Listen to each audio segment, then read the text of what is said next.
to accelerate that pace. And Udyr getting sped up will at least be able to, engage on one person and get the extra speed with your Ghost and your Zillion to hopefully start out something for yourselves. The thing that troubles me the most isn't just the lack of engage from FlyQuest, it's the fact that their opponents have two very strong mechanisms in both the Hecarim ulti as well as the Leona ulti. It just feels so much easier for C9 to call their shot and go for the play when they want. And they can play through sides with Jace, they can poke with Jace Corki, and they can harden. Oh, and we even get the light show to kick it off. C9 versus FlyQuest coming into this week. Looking at these two teams, you would be thinking this one looks like a battle between two at the top of the table. FlyQuest, unfortunately, slipping a little bit so far. They would be enamored to have an awesome game here and really be able to say, hey, the last ones were a couple of slip-ups. We're still here to compete. I mean, if they beat Cloud9, they still are right near the top of the table. They would be behind TL, but these are two teams that are up near that top, and FlyQuest definitely looking for that bounce-back game. They have a monstrously strong level 1, so I do like it invading with Braum Udyr. It's pretty unmatched. So strong. Fudge just walking back and forth a little bit. Oh, the Winter's Bite over the wall. Decoy's going to get the stun on the Winter's Bite, but nothing else. So at least they get resets for the Jinx.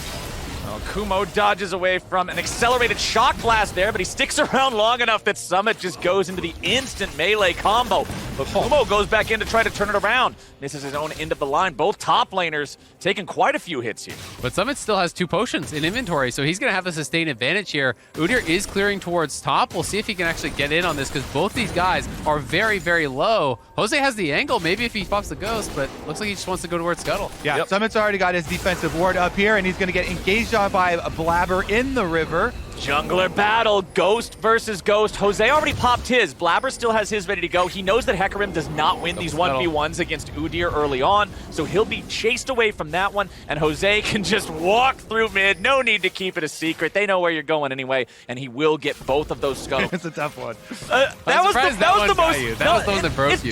It's because it's from you, and your whole thing is literal world champion. That's actually the commentary that I expect from a literal world champion. Oh, you didn't die? Okay, that's pretty good. It's like the /R Korean advice. Yeah, it's just kill him. How do you beat the Dark Souls boss? Well, you don't get hit. If you wish to win more games of League of Legends, simply be better than your opponent. Destroy the Ah, yes, okay. Well, down here in bottom lane, we got a little bit of a scuffle over a Scuttle, as Jose and Blabber are both going to find one another here. The Scuttle Crab's going to be taken low. Looks like that one's going over to the side of Blabber, and it's JOSEDEODO brought back to life by FlyQuest mid laner. C9 collapsing for the fight, and FlyQuest are about to collapse entirely. Afromu and Johnson both about to die. Berserker goes over the wall, but he does not have the range to catch his opponent. 2-1 for C9. Yeah, Cloud9 kind of demolishing here.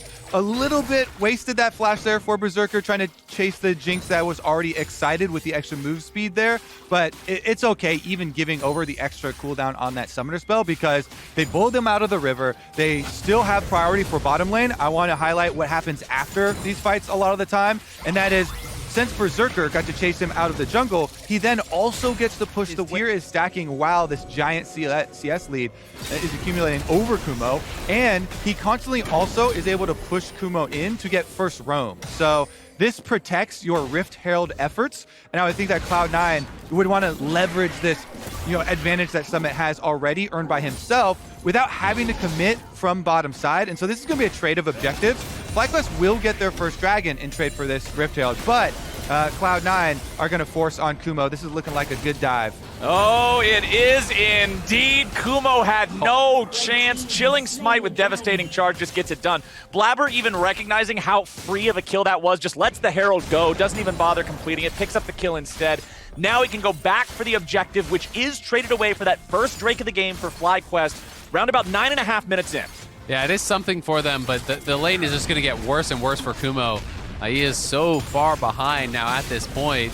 All these plates are going to be farmed up here by Summit. Summit is just so good at playing these matchups aggressively as Jace. So he good really at everything. Understands. True, but particularly on the Jace, like, he just understands his limits completely, knows exactly when he's going to win a trade, is always willing to go aggressive in melee form to actually take these quick trades and whittle down his opponents. Yeah, Oh, no. Oh, Kumo's just going to face check the accelerated shock blast.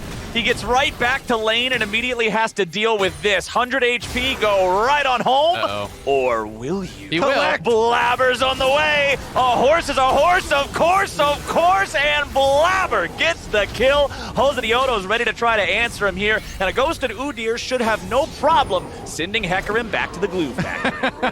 All right, Summit says, hey, Blabber, there's another kill up here on Kumo waiting for you. So he does go to collect it. This one is traded back, but it also cost the teleport cooldown here. Takui used that to the tower there, as we are still pre-12 minutes. So it is another resource that is going to allow basically Fudge to free push in mid lane, continue to scale this Corki, who, by the way, also got credit for one of the early kills and is going to be an absolute menace pretty early on here.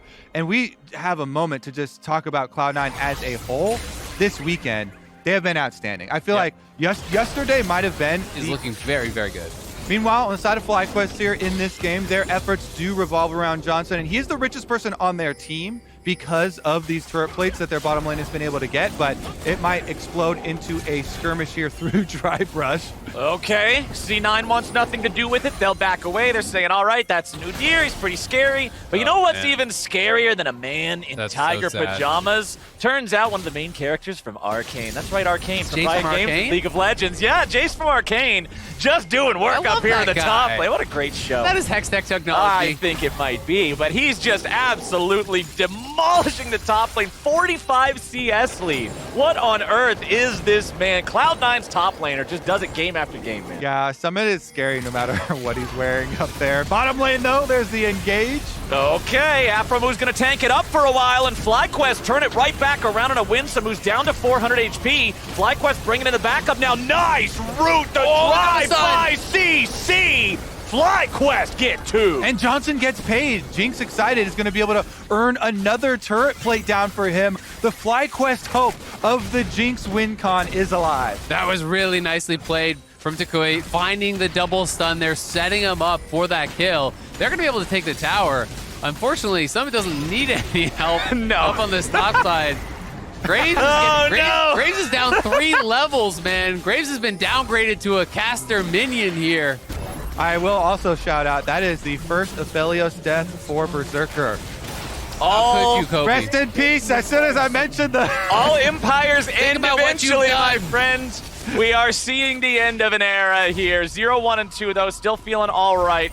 Behind a little bit in... FlyQuest is built to play around Johnson. You've got Aphromu, the most defensive support in the game. Braum here should be able to have better ultimates than the one we saw last time on bottom side to be able to peel for him. And Takui, obviously with the Zillion, trying to speed him up and create that space. So FlyQuest's goals in this game remain the same. Well, talking about FlyQuest's goals, one of them just encountered a significant road bump. Cloud9 take the second Drake of the game, and one of the reasons why they're able to do so is the threat of Corki package. This is such a powerful tool against one of these Drake stacking compositions that feels like they need that sole threat. Cloud9 has just secured them a situation where they know that that soul is still so far away, and the game is feeling A-okay until then. Top side, Kumo will apply pressure to the tier 1. He will get the tier 1, so at least the turrets are tied up 2-2 right now. It looks pretty good for FlyQuest. They are up gold in that 4v4, so really, you just want to fight anywhere Jace isn't. And one thing I do want to point out here about Johnson, look at the build, the item in the third slot there, the Vamp Scepter, really respecting the fact that the poke from both Corki and Jace doesn't have a good solution in FlyQuest's composition, so that has to be made up for with the itemization. FlyQuest ready to challenge here for the Rift Herald. They'll run in.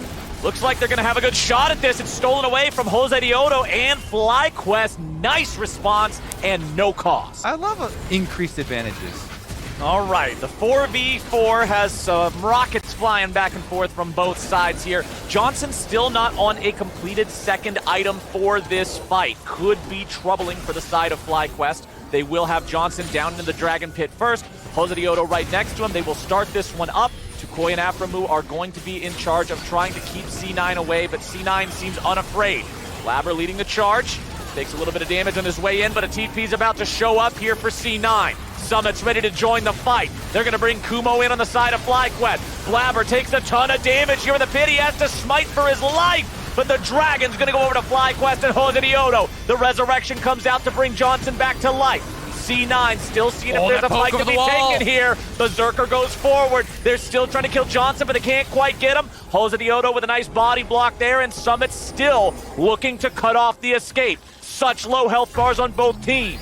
Can they get out here to Koi? Oh, Summit just blows them up. The power of the side lane Jace.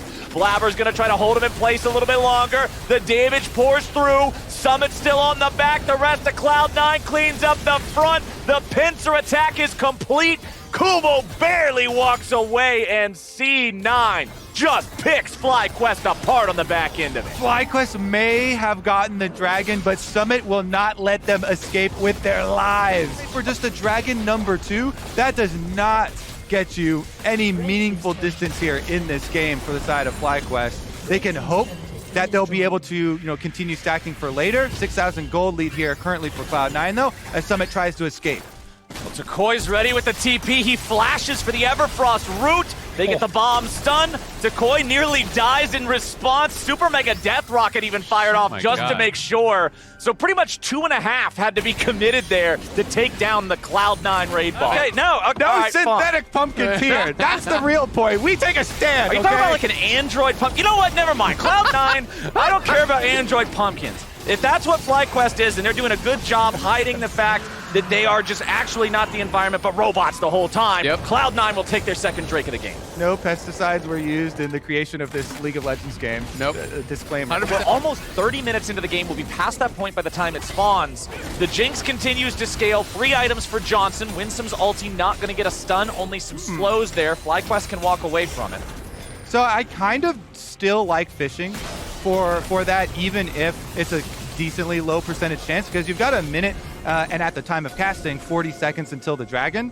So he will have time for it to come back off of cooldown in preparation for the dragon, even in preparation for the vision fight over the river leading up to it. So while it is, looks like it's just a cooldown kind of thrown out there, you've got the luxury of doing that when you're trying to play around this. Absolutely. And if your plan is to just play through Okay, there's a pick! There's a pick!